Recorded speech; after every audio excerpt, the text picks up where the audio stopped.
I'm really glad we have podcasts in this space. I know Philip Eidson's our procurement podcast has kind of been the start, but like people maybe have the opportunity to go on one, which was his originally, and then there was no others. So you're always going to be rigid in your first one. You can't practice it. Yeah. Now we've got a bit more of breadth of content creators in the podcast space. You can really train yourself to be a better speaker, which I think then has a direct impact on your work life. So I think I was going to say persona, but I don't want to say persona, but your work, your content creation work that you do in your own time on LinkedIn and coming onto podcasts like this, doing YouTube videos, I imagine that's probably made you a better communicator. Yes, I think you're right. Because also you have to simplify it and you have to think about being crisp and clear in your messaging in a different way. So yeah, definitely it's practice. It's like anything. You do more of it, you get better at it. And that's why I think consistency is key. So when it comes to LinkedIn, one of the reasons I post every day is because I know that through consistency I'll get slowly better. Even if it takes 6 months, I'll get there. Yeah, kind of thing. That's what we're trying to do in this episode, is to keep things simple, because you and I were just talking before we hopped on, and we're kind of come back to this theme that there is so much inconsistency across the procurement space as a profession, and I've seen it. Everyone who job hops, and I know not everyone job hops, some people stay in places 10-15 years. I've hopped a lot in my time, and every single place kind of has some unique way of doing things, but kind of relates back to some sort of procurement cycle in a standardized manner. So it's super interesting. But Tom, before we get going, and I don't think I've ever asked you too much detail actually about what your specific role is, but could you explain to me, as though I'm a 5-year-old, which I know you love to do anyway to me, what your role is? Yes, if I was explaining it to a 5-year-old, I'd say you're going into a shop and you're with your mum and dad, and there's a toy that you want to buy, and you can see you've got £5 in your pocket, but you can see the toy's $4.99, and you think, oh great, I can afford that toy.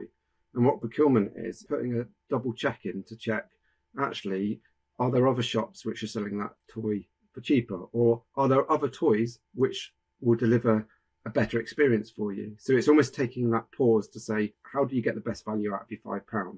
So realistically, I'm there to make sure that you're getting the best value from your spend. Yeah, I was doing that a lot over the last few days whilst I was on leave with my kids, and the £3 squidgy toy has already been destroyed in a matter of 2 days. Oh, really? So perhaps I should have given him a bit of a nudge to say, get that better one. As part of your role, Tom, are you... Yeah, it's a bad parent in there. I'm very conscious to ask this question from my contract management background as well. Some procurement teams just focus on sourcing. Is that the primary focus of your role, or is it a wider role? Are you looking at risk, ESG, contract management, relationship management? How are you approaching that? Yeah, great question, because I came in to my role just over 2 years ago to effectively set up procurement from scratch. So we're on a kind of maturity journey. So originally, kind of first year, it was right, bring in the policies, make sure that we've got good contract control, deliver some savings because that was necessary for the business at the time. More recently, my role has morphed into a more, okay, we've got some big new investments that we're about to make as a business. How do I make sure that I'm delivering the best bang for buck for the project portfolio? So that's a transition.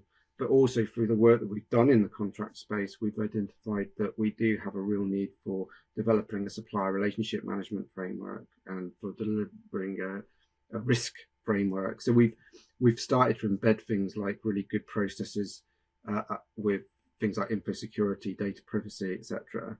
And we're also beginning to amalgamate ESG objectives into everything that we do. And we're working on that journey with the business in terms of what does that look like. So I know that's not a definite answer. No, it is. Because the truth is, there's a kind of curve, and well, maybe it's not a curve, maybe it's a straight line, but we've established procurement, we've laid the foundations, we've embedded it, and now we're developing it. And developing it is all those things that you're talking about.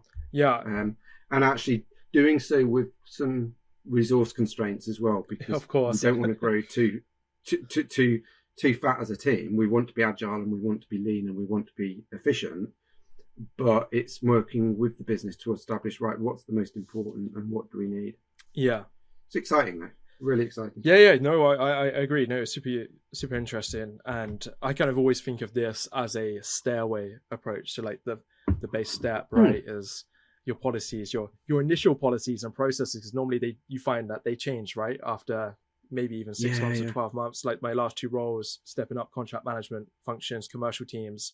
Yeah, it's crazy to see how quickly things can change. Like you can set something up and just a few months later, you're like, we're already scaling out of this. But yeah, no, nice to hear that you're looking complete life cycle, right? And the reason I ask that is when I see people talking about procurement, at times they are often just talking about sourcing and almost the procure to pay. I know that like that terminology gets thrown around quite a lot, but we are going to be talking about sourcing today. And I'm actually really excited, Tom, because I think you are the first person on Procurement Reimagined who is going to talk about sourcing. So perhaps I will try to set this up from my angle here of what I want to kind of talk about, because a month ago you wrote a really thought-provoking, and it was all around... Does that mean controversial?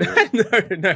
Well, controversy could be part of that. I don't think so. And we were just talking about this beforehand, and perhaps I'll share some thoughts. But in short, you mentioned that procurement professionals, when evaluating specific suppliers or vendors that have come through to your business as part of some sort of, I'm just going to say RFX process here, just to keep it nice and open. Procurement people should not be part of the scoring. And what we saw as a response was some people 100% agreeing with you, some people kind of agreeing with you, some people in complete dismay and disagreeing with you.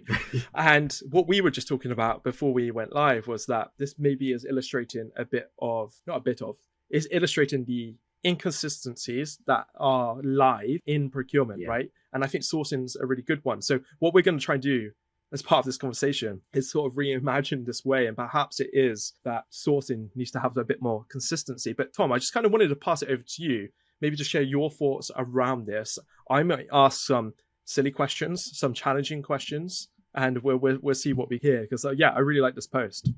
Okay, I'll lay the foundations, and I think you hit the nail on the head with the word consistency, because I think there is an inconsistent approach within procurement, and I think that's maybe because fundamentally people misunderstand the role. And the reason this scoring element is a key one for me is I'm a firm believer that procurement's role is to secure an objective process which enables the stakeholders to buy effectively and to make the best decision. To do that, you have to create a segregation of duties. You have to be effectively managing the process, enabling the teams to have the right materials, questions, requirements gathering, etc., to be able to make conscious decision around the purchasing decision. But you, in procurement, you're not ultimately going to be the end user of the product unless you're buying your own system, a P2P system or something. You're not the end user, so you shouldn't have a vested interest in actually scoring the quality of the vendor. You're there to manage the process and to manage the evaluation panel and to make sure it's done consistently and transparently. You're not there to input your own view on it, because then you're confusing the kind of interests of the business versus your own interests, if that makes sense. There are other layers to it, but that's the fundamental principle. It makes sense for sure. And I'm going to play devil's advocate here for sure. And this is always good fun when we talk. Oh, I'm being delivered a coffee. Fantastic. I just finished mine just before I had my delivery, as I was running late for this episode, setting up the screen. So I've got a few questions or a few points, and I'd just be super interested here. And I'm going to try and remain super objective here. And perhaps this leads into my first question of the vested interest point. So the end user has a vested interest in the product. Is there potentially a role to play in procurement scoring as an objective party there? So because they don't have an interest, and maybe I take this a layer back, what I'm always concerned with, and I've seen this happen before, is certain requesters will say, oh, we want to go with X supplier. We really like the look of them. And we just want a single source. We want to just go straight out to them. But there's sometimes a place for that, sometimes there isn't. I don't want to get too much into that piece right now. Yeah. But if we are competing and we bring others into the party, let's say, my concern would be that they may still want to favor the scoring for that other supplier. So, but like, sorry, I feel like cut across you then. No. But the only other thing was, and I'm slightly going to caveat this point, is I appreciate where we can get around this somewhat with the scoring mechanisms and the evaluation criteria and things like that. I'm still concerned that this could happen somewhat. So I just want to hand that over with that point to start with, just to get your thoughts there. Yeah, but I guess, isn't that the key point of a procurement role, to make sure that you do layer in that objectivity and you do challenge the stakeholders on the scoring? So one of the things that I make sure happens in an evaluation panel is if I can see that there's obvious bias in the answers to the questions, we'll have an actual discussion around those. So when there's inconsistency in scoring, procurement's role is to make sure that you challenge those scores and make sure that they've been evaluated correctly. And the other thing is, of course, and you alluded to the point around what if the business just wants to go with one supplier. Now, ultimately, I don't think it's procurement's role to tell a function who they should work with. It's procurement's role to point out the risks of the decision that they make and to make sure that they make an enlightened decision around who they choose. So it could well be that, I've witnessed many situations where I thought, you know what, I wouldn't have chosen that vendor. But then there's a clear kind of segregation of duty again, because I'm thinking, right, have I accurately spelled out the concerns, and are they aware of all the facts before making that decision? And then I create a paper trail around it, and that might sound like covering my back, but I'll be very, very clear to say, here's the risks of doing this decision, ultimately your decision. And I think that's the difference. And I wonder sometimes whether procurement, I don't know, it might be harsh, but I wonder if there's a bit of ego involved in terms of procurement. A lot of procurement individuals have elevated themselves from being buyers themselves. So my original experience was in buying, where you own the decision and you really like the kind of power and stuff. And I wonder whether some procurement individuals have just failed to separate themselves from that. Strip out ego from procurement and you will be absolutely legendary. I'm telling you. Yeah. That's the difference. Can I just... there's so much to follow up on here, which is super interesting. I like both points that you made in terms of the role of procurement. It feels like we can easily sidestep the need to score because we can build it into the sourcing process or the actual documentation, however it is you're going about it. I just wanted to follow up on two things. Maybe I'll take the easy one first off. Your comment there just around the buy-in is super interesting. It just got me thinking that, like some buyers, they're absolutely empowered, aren't they? Right? You just own it. I can remember when I was a buyer, I only did it for 6 months. I absolutely hated it. I couldn't stand it. I was buying 3D printers, bunch of really cool stuff, really, really interesting pieces. I didn't like the company I was at. It was a atomic weapons establishment, very old way of working. It was a really wonderful place. I just couldn't do it. But I can remember then I was super empowered. And now I went back into defense where the end user fundamentally is more empowered. And you do just kind of have to coax them along and get it right. And maybe this leads on to the next point you just made, which was around procurement's role there. So fundamentally, we've got the end user. It's their choice about who they use. We shouldn't be stating whether they should go out to competition if they want to single source. Just on that point alone, do you think that's the norm in procurement as professionals? I don't think it is the norm, actually. I've seen a lot of instances where that doesn't happen, but I think that where you can be most effective in procurement is by taking that kind of disassociated role. And that, by the way, that doesn't mean that you shouldn't have a strong influence and you shouldn't be making sure that you escalate risk. It doesn't mean that you're a passenger in decisions. It means that, ultimately that's where building credibility is key with stakeholders, because over time, as a business builds trust in your process and trust in your knowledge and trust in your expertise, they'll learn more to appreciate and to listen to your advice. And then that means you're more effective. What I love about procurement, it's the psychology element, because it's the influence. Influence builds over time. It builds through credibility and experience. And that doesn't mean that you're going to get, the business is going to get everything right.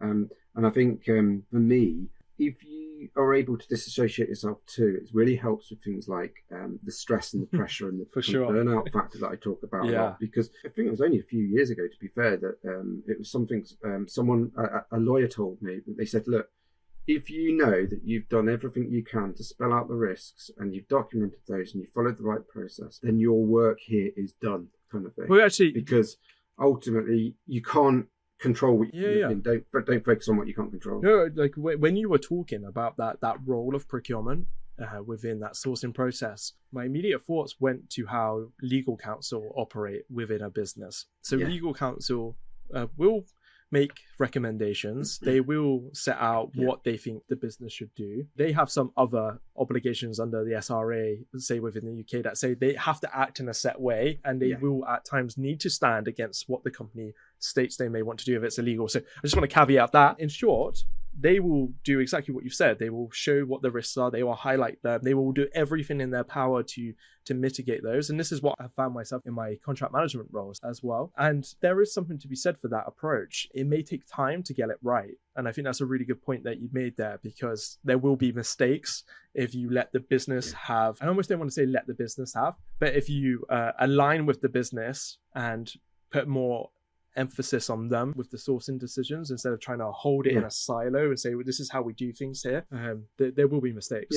And you know what, as well, when those mistakes happen, I mean, I've come across a couple of big ones in my time, whereby you can almost point to those mistakes to help justify your need for involvement in future RFPs. So I know that might not sound optimal because you want to get everything right, but you know, I think it's just part of business is that you're not going to get every decision right, and there are going to be some times when the business spends money in the wrong way, but over time you grow your influence such that there's less bad decisions, there's more good decisions, and your value spreads and your credibility grows. God, I love procurement.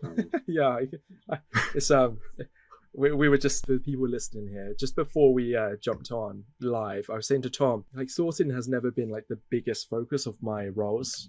Maybe in the very early days, which was only like 6 or 7 years ago, so not even that long ago. But so I've seen very mixed approaches to sourcing, and I've been in a lot of organizations where the approach has been procurement absolutely does everything and they tell the business what to do. And then we've got this opposite approach, which is the one that you've effectively just shared, Tom, which is we want the business a really almost prime position in that sourcing decision, maybe even finding the suppliers or recommending suppliers. And we know, like in the tech space, financial services space, software, that happens a lot. Like the end user, which I almost hate that terminology. Let's just use this one to use. The requester in the business, your colleague, they're probably very experienced and they know what they're talking about. And maybe this is a point, Tom, that we can cover quickly before we move on to some of these short fire questions. Is procurement, I think your point as well in that original LinkedIn post was procurement aren't the experts in these various categories in both indirect or direct procurement, but the end user, your colleagues that are maybe sat across the office from you or a Zoom call away, they have deep expertise in some of these areas. And we really need to lean on that, let them use that and flourish it. And we're there to support them with risk management. Yes. That's kind of your view there, right? Yeah. Do you know, that's really important as well when I apply that to where I currently work, Bibby Financial Services, because I hadn't worked in an invoice finance kind of environment before. And to be honest, we were operating quite a niche market with niche supplier options. I am absolutely reliant on the expertise of the technology team, for example. I'm going through a process at the moment, which I'm kind of thinking, well, there's only 2 or 3 very valid options in the market, and I'm kind of reliant on the expertise of the technology team to be able to tell me who those people are and to be able to advise in terms of what the key elements that we need to be evaluating are. And that's fine for me. I'm okay with that. I don't need to have full control. I trust the experts. The experts are in the function. But what they trust me with is the ability to be able to layer in a good evaluation process and then be able to make sure that we mitigate risks through things like looking at reviewing the contracts and making sure that we've got the best commercial deal. So it's that symbiotic relationship where you work with each other. There's someone said something to me once, again, I'm harping back to earlier in my career, about the tribe approach. And if you get people to be using their true skill set and expertise in the right way, then that's where you get a really truly motivated business. And I think, I know where my skill set is, and it's about making sure that you've got the tribes in the right places to be able to do what you need to do. So I think it's a fundamental, Daniel. I really I feel like I've had that tribe approach before. I'm not sure I where. need to reread it. Yeah, I'll do some digging and include something in the show notes if possible on that. But no, really good points, Tom. I know when we were, maybe for transparency, when we were talking about this, we thought that we may run into a bit more conflict. Based on what you're saying here, I think it's like a really good approach to sourcing and Thank you. just the evolving role of procurement in organizations. More importantly, we focus in on sourcing, but what you're actually talking about is almost the entire approach of procurement. And it's not just in the sourcing, because you set up the sourcing, right? You have those good relationships internally. You're going to get a better contract, a better deal with these suppliers. You're going to be able to manage it better, build those relationships. I know you're talking about your maturity curve in terms of the structure of your team. I think it's all really, really nice stuff to hear. I think you're in a really nice position to be able to like go into an organization. That greenfield procurement roles, they're really hard to come across, right? But if you manage to get one and you can build something, I think it's the best thing. Oh, it's the great thing is, well, podcast is called Reimagined, but you can reimagine procurement within that organization. That's a really good point. Yeah.